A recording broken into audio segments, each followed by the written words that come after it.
bitsindwe, ubundi ugasenga sasa Imana ikakugirira neza. Ariya masengesho ni ingenzi cyane. Hariya haberamo ibisubizo, ibyakunaniye ibyananiranye bitura Imana ariya masaha irabikemura. Naho byo kwirirwa mujya za kanyarira, mujya mu misinagogi mu misozi, mujya mu nturusu, mujya mu myobo nk'inyaga, ibyo wapi ntago biriya bintu bibaho. Mujye musenga, musengera mushyize umutima hamwe. Icya mbere ngo tura Imana umutima wawe. Umutima wawe niwo ashaka gusa. Imana ishaka umutima wawe gusa, nicyo ishaka. Hanyuma ibindi noneho ubiharire Uwiteka urebe ko bidakemuka. Turi abanyabyaha ngira ngo mpora mbibabwira, ariko Imana itubarira umunsi ku munsi, kandi ni ukuri ndabashimira mwese abakoze subscribe. Guys, views ziri hasi, sinzi icyo ndi bukora kugira ngo views zizamuke. Cyambere cyo nta mafaranga mfite ngo ndagura views nk'abandi, nta mafaranga mfite ngo ndagura subscribe nk'abandi. Ikindi nanone kindemereye, sindi busubire muri cya gishego cya kera, ko nicyo nabonaga mu views rwose sindi bugisubiremo pe. Ubwo niba Imana yarangeneye zira views, ikaba yarangeneye bari abasabu, ubwo ndaguma na bariya bara nibo banjye, bura niryo geno ryanjye, ariko sinza gusubira inyuma ngo nsubire muri bya bishego cyangwa se ngure views cyangwa ngure subscribe. Nta mafaranga mfite ngiye yo kugura ibyo bintu. So ndabakunda cyane rero, mumbabarire mukore subscribe, ndabinginze please mukore subscribe, munkurikirane, yaba ari kuri Instagram, yaba ari kuri TikTok, yaba ari kuri Facebook, hose ni Umutoni TV. Mukurikire rero rwose ibiganiro byacu, mudukurikirane, mudutera inkunga, mudufashe. None abakeneye kudutera inkunga y'amafaranga, nimero yacu ni 0788170812. Dukeneye kugura kamera, dukeneye kugura ibikoresho, barabinyibye narabisobanuriye. Mukomeze mu ntera inkunga rero, ngure ibikoresho, ngure kamera, ngure laptop.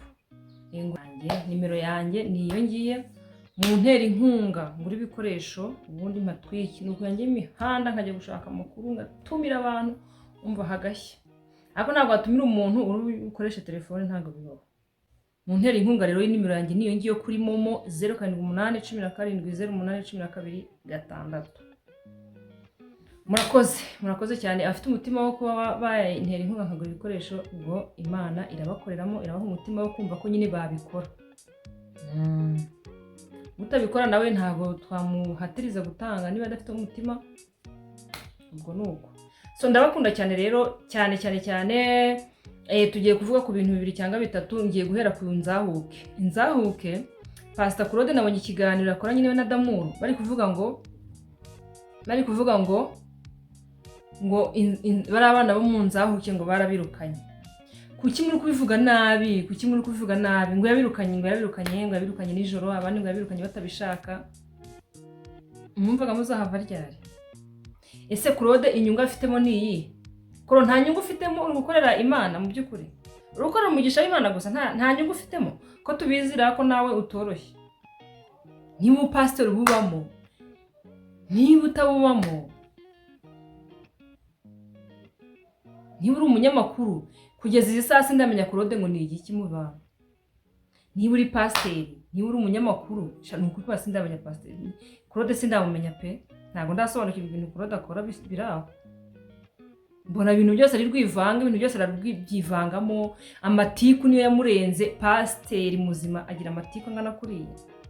Sikuru gusebye amatorero, ugusebye n'abandi bapasiteri bagenzi bawe. Uyu nguyu niwe watumye n'insengero hari zinafunga. Kuko uburyo kariteri ziwe n'imico ye n'iki, nta bupasiteri burimo, nta mavuta afite. Pasiteri Claude n'ukuri kw'Imana ni rwivanga, ni umuntu utamenya ubusobanuro. Ashaka kuba umusitari ku ngufu, ashaka kuba pasiteri, ashaka no kuba umunyamakuru, ibintu byose. Ashaka no kuba umusesenguzi, byose akabyinjiramo. Pastor Claude nabonye ari gukorana ikiganiro n'Inzahuke, bari abana bo mu Nzahuke, nabo nabita abana, mbona harimo n'abasaza n'abakecuru. Ariko ikiganiro yakoze ari kuvuga ngo uwanyana Asiya ngo yirukanye ngo bari abana, ngo amaze ngo kubirukana, ngo bose ngo bavuye mu mashuri, ngo abandi ngo nta mibereho. Urumva birumvikana n'ibyo, wenda ntago bakihari, ariko ntago yabirukanye, ubwo yarabasezereye. yarabasezereye bitewe n'ubushobozi buke yari afite. None se muragira ngo ubushobozi abukureho yajye kwiyica, ajye kwicuruza, ajye kwibaga ngo nugira ngo atunge abana atabyaye? Aho mwagiye mureka abana arabareza umwaka wa mbere, imyaka 2, imyaka 3, imyaka 4, imyaka 5, imyaka 6, ari kurira abana batarabe barenze 2, 3, 4. Urumva? None ahagejeje habe no kumushimira ahubwo arivuga ngo yabirukanye. Ntabwo yabirukanye ahubwo yagize gute? Yabasezereye. Kandi n'uburenganzira bwo kubasezerera kuko murakuze bihagije. Harimo abasaza, harimo abakecuru, harimo inkumi n'abasore. Mwese mwakwitunga mugashaka ikintu mukora. Gusa ikintu kirimo abantu nabonye bakwiriye ubufasha ni 2. Abana 2 ndaza kubabereka bakwiriye ubwo bufasha. Nge ni igitekerezo cyanjye. Nabonye yo bita ngo Diemerisi.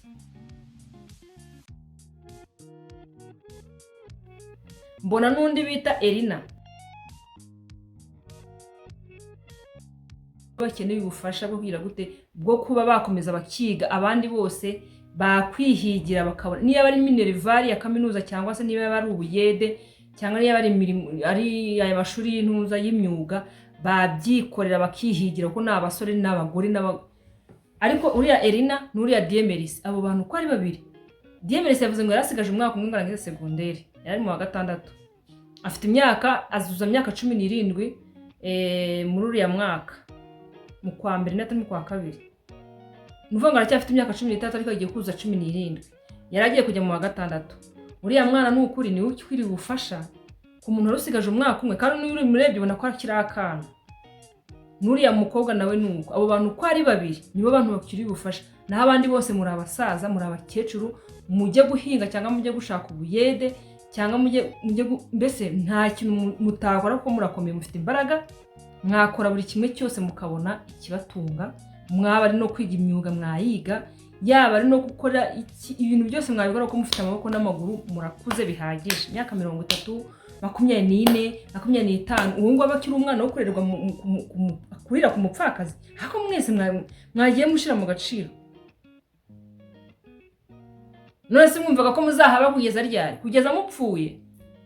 Kugeza mugeze mu zabukuru mugasaza mugashyingurwa nuko mukumva ko mwaguma hariya kurira mu mama w'umupfakazi udafite epfo na ruguru? Ubushobozi bwamubanye buke, nta kintu na kimwe yakoraga wenda byibuzeho kimwinjiriza. Abatera nkunga baturukaga mu ba diaspora ntago wenda bari bakimufasha, bitewe no kwamamaza wenda byabaye bisa n'ibihagaze, bitewe wenda Pastor Theogene afite ukuntu abanye n'abanyamakuru, bari afite n'ukuntu bumvikana, bari afite nyine nk'abantu b'abagabo bakadiringa bakareba icyo gukora. Ntuza rero ntago ari umuhamagaro we, uwanyana ntago ari we muhamagaro wo kurera abakecuru n'abasaza. None umugabo niba apfuye, umudamu akabuza ubushobozi bwo kubakomeza kubarera, arababwira ati rero ngiye nta bushobozi mujyi wanyu, kandi mwese mufite iwanyu, abadafite iwanyu bafite imiryango, abadafite imiryango ubwo barasubira imihanda. Niba mu myaka 31, 30 basubira mu muhanda, nako nta kibazo usubiremo muri rigori haribi. Ariko ikintu yakoze, ikintu atakoze ni iki mu byukuri? Ni iki batakoze? Ese niba ubushobozi bubaye bukeya, iwabo akaba nta bushobozi bafite, muri famiye akaba nta bushobozi bafite, abana be bicare kugira ngo arakomeze arengere inyungu zanyu? Na za mfashanyo na ya support zavaga mu ba diaspora niba zarabaye nkeya kubera kutamamaza, kubera kutamwamamaza. Murabizi ko Pastor Theogene yakundaga kuza ku mbuga nkoranyambaga cyane kenshi gashoboka, yaba ari ku Isimbi TV, ari kwa Chita, bari ahantu hose yakundaga kujyayo, nyine bakamubaza kuri ibyo bintu. Niko n'abantu rero bagira gute bamusapotingaga. Rero umugore we ntabwo ari kubikora bitewe wenda n'ubwumvikane buke mu banyamakuru cyangwa se iki, kubera ko ni umudamu afite inshingano nyinshi akwiriye kwitaho. None murumva ngo yabirukanye, yabasezere. Ntabwo yabirukanye kwereka imbaraga ze zo kubarera zari zishize cyangwa se zari zigabanyutse. Bari 2 none n'umuntu umwe nawe ufite inshingano zo kurera be, support yaragabanutse, nta hantu yo gukura amafaranga yo kubitaho. None niba basezere muragira ngo bigende bite? Muri kumutangaza mu bitangazamakuru, aho mwakamushimiye. Claude, ibi bintu rero Claude, Pastor Claude bifitemo inyungu. Reka mbabwire ukuntu bifitemo inyungu. Diemerisi arantu yavuze, aravuga ngo ngewe ngo bamubajije ngo none se ngo Diemerisi ngo ufite simuka, ngo ufite ngo telefone ahita asubiza ngo nge nta telefone, yasubizaga umunyamakuru niba ari Damuru niba ari nde, ngo ngewe nta telefone mfite, ngo ariko ngo mfite simukadi. Baramubwira ati simukadi, ngo ariko ngo mfite na laptop, yavuye ko afite na machine. None agiye kurenza avuga ati nuko Claude ahita muzibya, aravuga ati umva nta kibazo tugiye kubigira, ati numva ikintu tugiye gukora ni iki, ari Claude tugiye gushinga groupe. Tumara gushinga groupe bayinjiremo, bayinjiremo, namara kwinjiramo ubufasha buzabe bucishwa ara kuri groupe. Ati noneho niyo mara gucishwa kuri groupe, noneho tugiye tugira gute, tugiye tubafasha.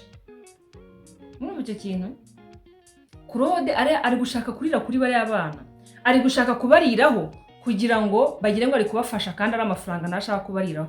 Kuki atabikoze mbere y'igihe Pastor Claude akimara gupfa ngo ahita avuga ati Asiya afisigaranye inshingano zo kurera abana wenyine, reka mufashe mfate bakeya cyangwa se ngabanyemo kabiri, njyane bamwe nawe asigarana abandi nk'umupfakazi wenda bari wenda turebe ko yabashobora. None wowe muhari inshingano, uri pasiteri nawe kujya wivuga uwo mugisha ntabwo ari ukeneye wowe. Ese niba utari ukeneye ubu ngubu noneho uri kuza gukora iki kubatangariza mu itangazamakuru? Kuki n'ukuboko gutanga ura ntabwo ushobora kujya kubyamamaza ngo umuntu yatanze. Uri umuntu w'umukristo cyangwa se umuntu wizera Imana, ntabwo ugaragaza ko watanze, ntabwo ugaragaza ko wafashije abantu. Wowe kujya mu itangazamakuru kubatabariza, kubasabiraho kugira ngo ubone amafaranga yo kubariraho, noneho numara kuyabona ubishyire mu gifu cyawe kituzura, noneho abana muvuge ngo warabafashije. Kandi mu by'ukuri imyaka bamaze myinshi, niyo bamaze kwa Pastor Theogene, uhita ubangisha uriya mugore. Niyo ya mitima muri kubashyiramo, ni imitima mibi nimwe muri kubashyiramo, ni propaganda mwabashyizemo. Mwabashyumva kuri uriya mugore ngo ari mubi, uriya mugore ngo mwaratangira navuga ashatse umugabo ngo niyo mpamvu birukanye. Ngo ni Claude uri gusebya izina Asiya, ariko mwahaye uriya mu mama mahoro, mwahaye uriya mu mama mahoro ko atorohewe. Umugabo arapfuye mukinye ku mubyimba, kugeza izi saha umugore muracyamukina ku mubyimba. Mwamuhaye amahoro byibuze akatuza akumva ko mu mutima waruhutse. Ese niyo yashaka uwo mugabo? Uriya mugore ni mubi, uriya mugore se n'umukecuru, uriya atashaka umugabo ni uburenganzira bwe. Numva nta gitangaza kirimo. Yakuyemo impeta mwadashize igihe ngo umugabo apfuye, yaramaze gukuramo impeta se uburenganzira bwe. Hakunze ko ariko ibintu mwihaye ni ibiki? Kuki mwinjira mu buzima bw'abandi mugasanga mubwinjiyemo murabuseseye mufite impuhwe kurusha nyir'ubwite? Ese kuba mwagenda mukabivuga gutya, kuki mutagenda ngo mumubwire mbwete nyamara ngaha warengereye, iyi mpeta rwose wagombye kuba yambaye, cyangwa se aba bana birukanye madamu rwose uwanyana, aba bana wagombye kuba ukomeje kuba kubarera, dore baracyari bato. Mwagiraga ngo inzara ibicire mu maso ye. Uko biri kose yavuga ati aba bana ukuntu abazanye ntabwo ariko bakimeze, ubu bamaze guca kenge, kandi ndabona ibyanjye byanze byananiye, nta bushobozi mfite bwo kubarera, nta bushobozi mfite bwo kubishyura amashuri. Aba diaspora wenda barekeye gutanga imfashanyo, none aba bana wagira gutya nkabagira nkabasezerera bakirwariza bagashakisha uburyo bwose babaho, akagira gute akabasezerera muri ubwo buryo. Niko yabigenje. Ntabwo ari urwango, nta mutima mubi mw'abana mwe uriya mudamu yigeze abagirira, kubera ko yarabareze arabakira. Nta numwe yigeze ataka igicurane, nta numwe yigeze ataka uburozi ngo wenda yanamuroze. Niyo ashaka ari no kubica akabaroga mugapfa, ariko ntabyo yakoze. Mwese muvuye muri bazima, muri kuyaga, murebe ukuntu musa murasa neza. Nta kintu kimwe yigeze abima, ntabwo yigeze ajya wenyine ngo abime, ntabwo yigeze abambika ubusa. Yakoresheje uko ashoboye kose, nubwo umugabo we yapfuye, ariko nyuma yakomeje kubitaho. None ubushobozi nyine bubaye buke. Akora iki? Ajya kwicuruza, ajya kuba indaya mu muhanda, ajya kwiba se kugira ngo mubeho? Muracyakeneye kurya imitsi y'umupfakazi, muracyakeneye kumva ko mwakomeza mukarya imitsi. Murashaje, murakuze, mujye imihanda, mujye gutigita, mujye kwikorera imizigo, mujye kunyonga, mujye gucukura amawese, mujye kwiga imyuga, byose birashoboka. Gusa abo bana babiri mvuze nibo bana b'ingenzi bakwiriye kwitabwaho kuko baracyari bato.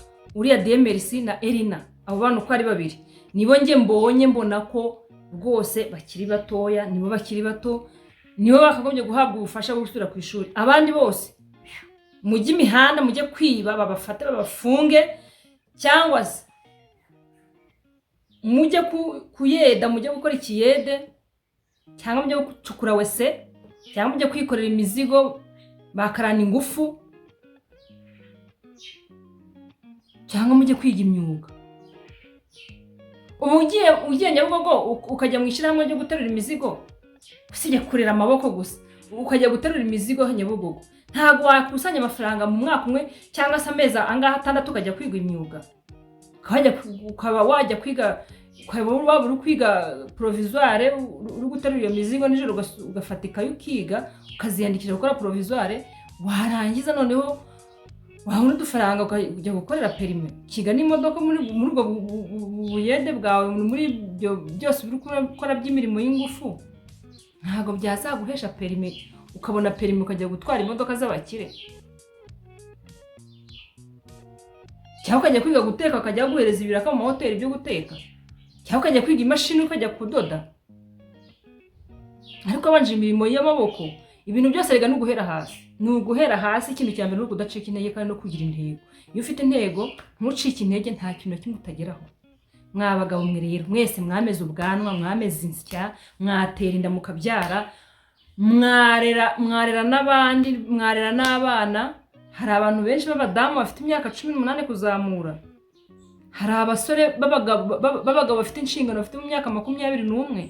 None mwebwe mwa 31, 30, 24. Hasoni. Uriya Demerisi n'uriya Elina, mbisubiremo nibo bana bakagombye guhabwa ubufasha. Abandi bose mujye kwikorera imirimo y'amaboko. Nuko bihagaze, nuko bishoniye. Bitari ibyo muri gushaka kwanduranya. Ikindi, Pastor Claude nagabanye impuhwe, nagabanye kwerekana ko ari wenyine ubakunze cyane, nagabanye kubereka ko abakunze cyane ngo namwe muvuga ngo yongo disingura umuntu mwiza. Uwo mugabo n'umugome n'umutindi na mutamuze mu mbere. Uwo mugabo n'umutindi ku mutima, n'umugome, ari gushaka gusebya izina rya Asiya, uwo nyana. Ari gushaka kumusebya no kumwangiza izina rye kugira ngo agaragaze ko ari mubi, hanyuma noneho abafata ameze nk'umuntu ubatabaye ko mwari mupfuye. Pastor Claude nyine yabishyireho mama shenge, ari gushaka kubacuruza, arashaka kubariraho. Ariko aba diaspora bakareka kuduha amafaranga twe tuyakeneye, twe dufite ibibazo, bakajya kuyahereza biriya bifi binini. Claude hari ikibazo afite? Claude nta kibazo na kimwe afite. Afite umugore, afite amafaranga, niba ari n'amake ariko ayo yibarahagije. Ariko nukuri kumara Claude nta zindi mpu afite bari abana, arashaka kubacuruza. Noneho aba diaspora niba bamuha amafaranga ayamire, ashyire muri rwa rufu rwe. Noneho anateranya abana kuri Asiya. Hejuru y'umubyeyi bamaranye bari abana imyaka 6 abarera, atarababyaye nta n'ikintu na kimwe bapfana. Abakuye imihanda n'ukuri. Ari inzererezi bari abana, ari inzererezi, ari mama yibobo mu mihanda, ba Marine.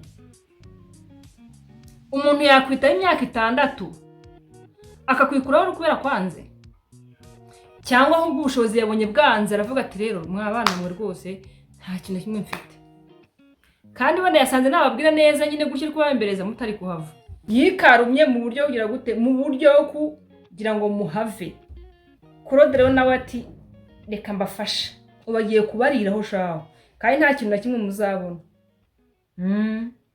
Gusa ngiye numva Demerisi n'uriya mukobwa Elina abantu bashaka kubafasha, ahubwo bakwegera ahantu ibigo bigagamo, bakajya kwiga, bakabagurira ibikoresho, abantu bagaterateranya, bakanamenya ko abo bana bari mu mashuri bari kwiga. Noneho mu mavakanse bakareba nk'umubyeyi babwiye ati aba bana uzajya ubitaho. Naho Claude rwose n'igisambo, nta muntu utazi Claude. Claude agiye kuyabarya, nta kintu kimwe azabafasha usibye kubahirika. We n'urusambo n'urwanda original. Naho Asiya nta kintu atakoze. Ibaze kuba umugabo yarapfuye akaba yaraheze kino gihe ari kubarira, ari kureba ari abana. noneho harimo abasaza bafite ubwanwa bafite buri kimwe cyose bashaje rwose ngo nabo barakeneye kurerwamo amashenge.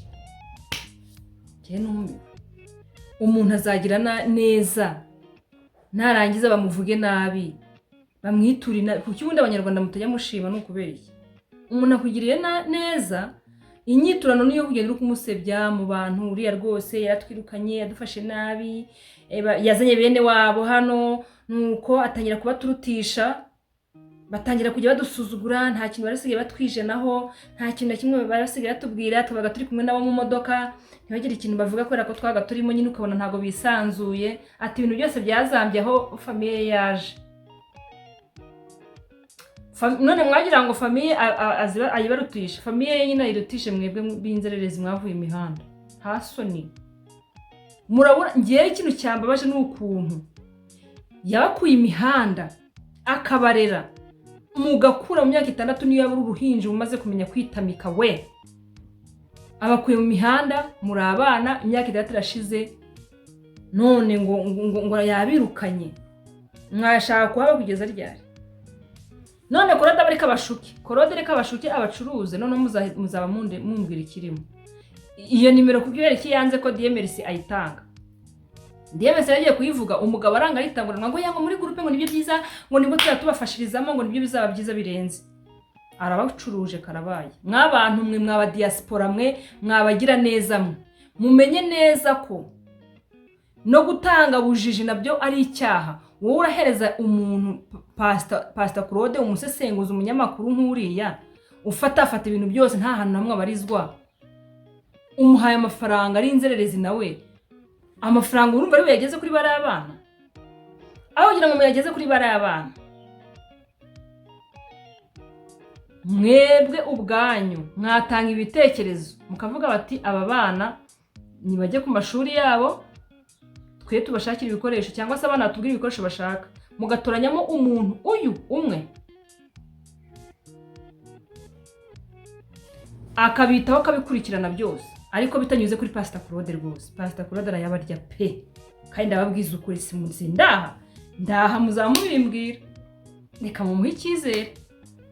Ariko rwose murebe ukuntu mubigenza, no ku mashuri mushaka no gufata umwe ku mashuri aho abana biga mukajya mukurikirana ubuzima bwabo umunsi ku munsi bari ku ishuri, ibyo bakeneye ku ishuri, ibyo bambara ku ishuri, hanyuma igihe cya vacancy mugashaka umumama akita kuri bari abana babiri. Niba birarega abandi bose barashaje, abandi bose nibashaka abagore cyangwa bashaka abagabo, nibyo bajye mu kiyede, nibyo abo ndi kuvuga niba ari abana babiri DMRC na Elina, abo bana niba kuri bufasha pe. Kurumva ko DMRC we arabura umwaka umwe ngo arangize secondaire, kaminuza yo yajya naparanganya ashakisha utuntu tuturi murimo tw'udufaranga nyine duke na duke, hanyuma agahabwa support wenda ya Minerval niki, ariko nawe yigaburira yibeshejeho. Ariko abandi bose rwose nta bufasha bakeneye pe, niba abandi bamenyereye gusabirizwa nyine bumva ko batakora. Barahari aba diaspora mwamaze kugira abantu benshi bimuga, aba diaspora mwamaze kugira abantu benshi bimuga, abanyarwanda ntago bagishaka gukora, bamaze kubona amafaranga y'ubuntu, mubohereza amafaranga buri munsi uko akora ya mafaranga aya. Nabonye ari n'abagore basigaye bafite amamodoka, reka sinakubwira, basigaye bera mu etage, basigaye bambara neza, basigaye barya neza, basigaye ari abakire pe kandi badakora. Aba diaspora bamaze kuremaza abantu n'ukuri. Niyo wahereza umuntu wamuhereza rimwe na rimwe ntago wamumenyereza kumva ko ari ugiye kumutunga, icyo gihe nawe uri kumwica mu mutwe nta kintu abazimarira mu buzima bwe. Aba diaspora niba mukeneye gufasha mujye muri abantu bababaye, harimo abantu benshi bababaye pe, ariko bitari byo kuva mu muracisha amafaranga kuri Pastor Claude ahagenda yarye. Narangiza abo bana ngo yabafashije kandi abo bana atabafashije. Ubwo se Asiya uriya ugira ngo yarekuye abo bana atari ko yabonye nta mfashanyo muri kumuhereza, yabonye nta mafaranga muri kohereza, yabonye nta bufasha bundi afite bo hirya no hino, kandi nawe nta kazi afite kandi n'umupfakazi. Yari kubigenza gute? Yari kubohereza imihanda ngo mugende mujye kwiba mugaruke, cyangwa ngo ati mugende mwirwarize namwe? Byana n'ibyanze. Guys, mujye mumenya no gushima, mushimire umuntu akiriho, mushimire ibyiza yakoze. Asiya n'umugabo we nta kintu batakoze, ni ukuri nabo gushimirwa. Naho mwebwe rwose ntabwo murinda shima pe, murinda shima mwabahungu mwabakobwa mwe bari mwinzahuke, nimukomeza kwishinga Claude arabageza ahantu hatari heza. ndabwiza ukuri agiye kubateranya n'uriya mudamu ku buryo mutanasubirayo mumufate nk'umwanzi kandi yarabareze nimurangiza mwihe kwiha ngo Claude ngo niyo muntu mwiza ngo mama shenge ngo Claude disi ngo najyaga nkumva none ari cyari kiri kuvuga ngo mama ngo Claude ngo najyaga nkumva ngo nari ntarakubona ngo rwose ngo ndabona uri umuntu mwiza iyo hamuna habari muraje mumenye fresh ikindi tugiye kuri Clara rero Clara na Sabe Clara na Ngwino mana na Buryohe TV ibaze Buryohe kuba yavuze ngo ziriya ngore ngo zajyaga ngo kwa Sabe ngo zose ngo yarazirongoye niko Buryohe TV we bari y'abagore hari ingore yabo irimo ese nibo wisabana ingore wowe uri iki madam ngo nta soni ngo abantu bose ngo ziriya ngore ngo zajyaga kwa Sabe ngo ni ingore nta soni wita abagenzi bawe ngo ni ingore wose wowe uri iki wowe uri ikira numvise mwihaye na ntuza na mugore ntuza uriya mbona bihita ngo yaragiye ngo amanika akaguru ngo niki mbese ngo nawe arongera avuge atavuga se mwebwe ko umunwanyi yavugaga ibibi n'ibishizi by'isoni n'ibishego n'ibiki byose umugore n'umugabo basurugo kuki mwongeye kuvuga bababujije kubikora urumva ko mbona bitari ikintu yakoze kidasanzwe ariko yapfuye kuko ntawe utayiryaho ubu Sabe nyine mwamubonyemo nk'akarima k'igikoni mwamusuzuguye mwamuhinduye zero kubera ko nyine mwabonye ari mu byago muri gutekereza ko atazava muri biriya byago arimo uyu munsi niwe ejo ni wowe uyu munsi ni wowe ejo ni njye nibyo niko bimeze showbiz ni aho ngaho iryohera kandi batabonye inkuru ntago mwacuruza batabonye inkuru ntago mwarya none ugahangara ngo ziriya ngore ngo abantu ngo bose ngo bajyaga ngo bose yarabarongoye hari numwe watanga urugero wafatiye akaguru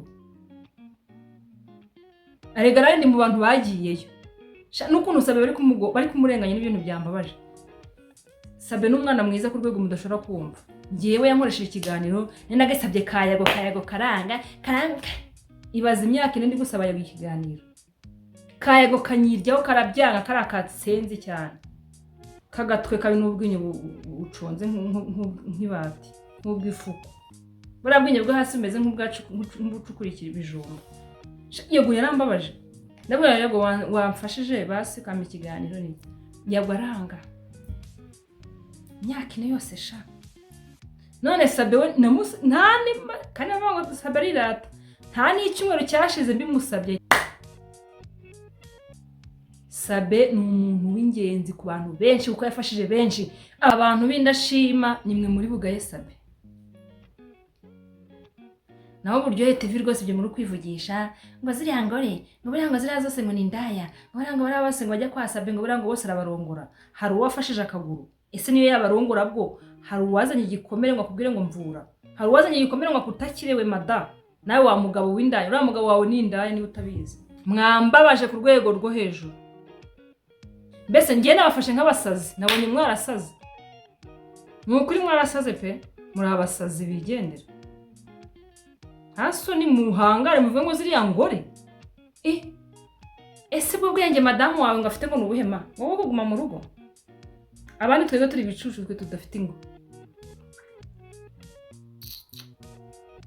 wakwitonze ko umugabo wawe nawe ari indaya wakwitonze aha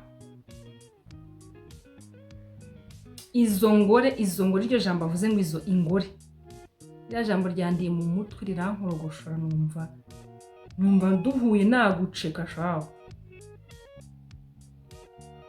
ingore ngo Sabe ngo bose yarabarongoye Sabe ajya kubarongora mwari muri kumwe ajya kubarongora yaraguhamagaye ajya kubarongora wafasha akaguru izo ngore uruvuga Sabe yarongoye ni izihe mu by'ukuri sha oya ntago imico yanyu ukuntu mwifata ntago ingana n'imyaka mufite nta nubwo ingana n'ukuntu mungana ibintu ukuntu mwikora n'ibintu mwikora ntago bingana n'imyaka yanyu kare mwahagombye kubera abandi urugero rwiza mukabera abandi urugero rwiza ariko ibaza ibintu by'amatiku muri kuzanamo ngo ingore ngo Sabe ngo yarongoye ingore habo hari hafi kutwita ihene ayiwe ikindi Clara we rwose reka mbabwize Clara ntabwo twakwirirwa tumutindaho, ntabwo twakwirirwa tumuvugaho byinshi kuko Clara afite depression, yafite depression y'ukuntu bampinga nzima na bangwino bateye imbere baramusize kandi bari kumwe, cyagiye bakibyinanya nyine bari bakundanye, ariko kuri kuntu yigiresha nk'uduseka harimo uburyarya n'ishyari. Nge nakomeje nafashe aka video ndakareba ukuntu babyinanaga, ndeba ukuntu ari kwitwara reaction yiwe abihishemo. Aha stress Sabe baramwimye, none natungwe no kubona ikiganiro cye noneho kurubaho yanditse ngo Sabe na Clara. Clara ahita ashyiraho akantu kameze nk'agatima. Yo ariko disi warwaye Amuru, ariko uziko Amuru koko yica. Amuru irica pe. Uburwaye indege ya Sabe none wabonye nyine igiye gutunguka, yazanye depression kubera kutakumva no kudaha agaciro ibyumviro byawe no kudaha agaciro amarangamutima yawe, none byaguturumbuye waturumbutse. Waturumbutse rwose.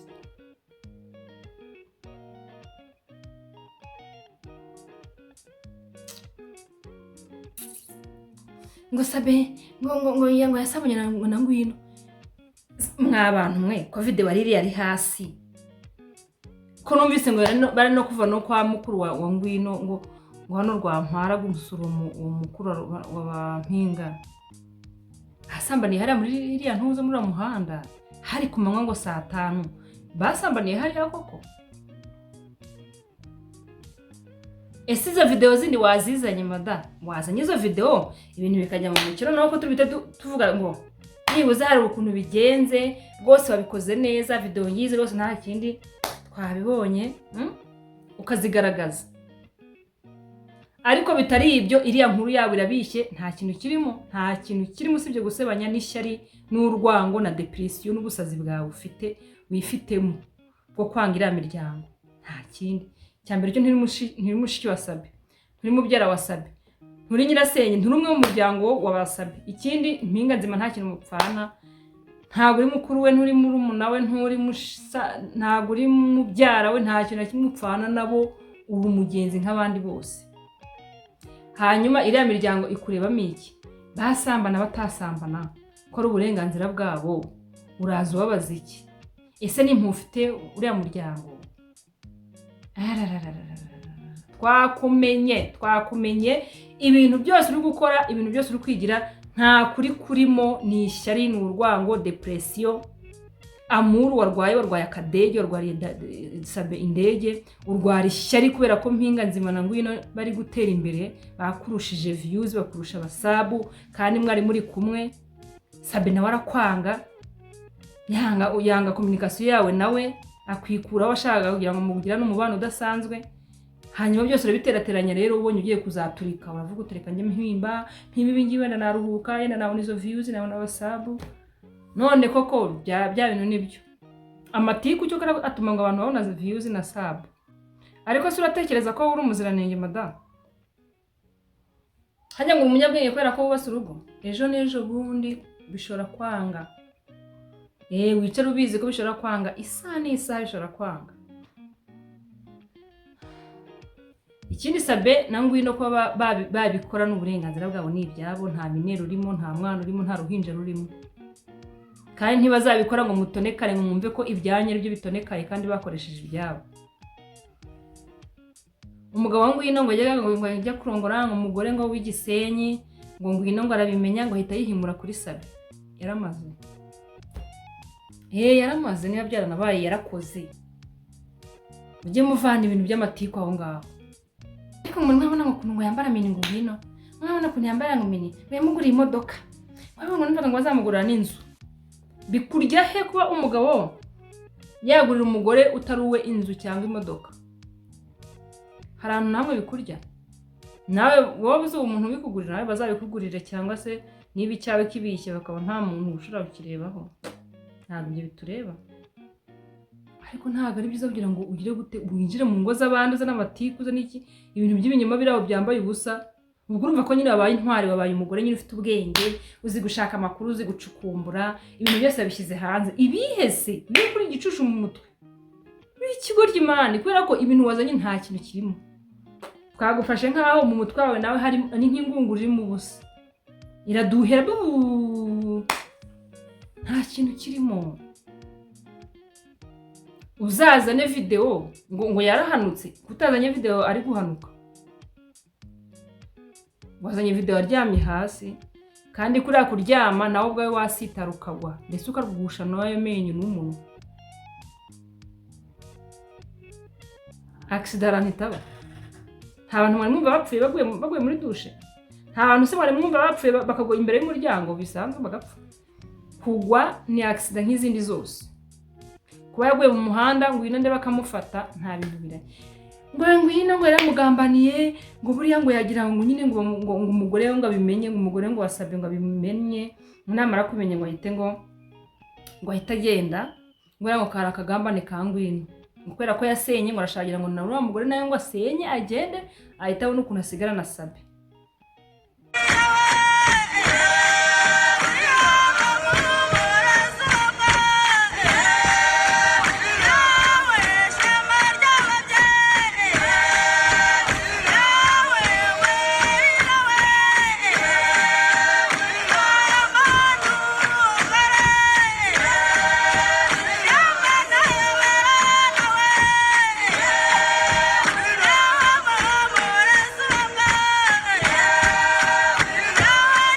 Divumbura. Aya tubya. Ngwalo copina, allo cosata. J'ai dit tena. Tous les garçons, levez les mains.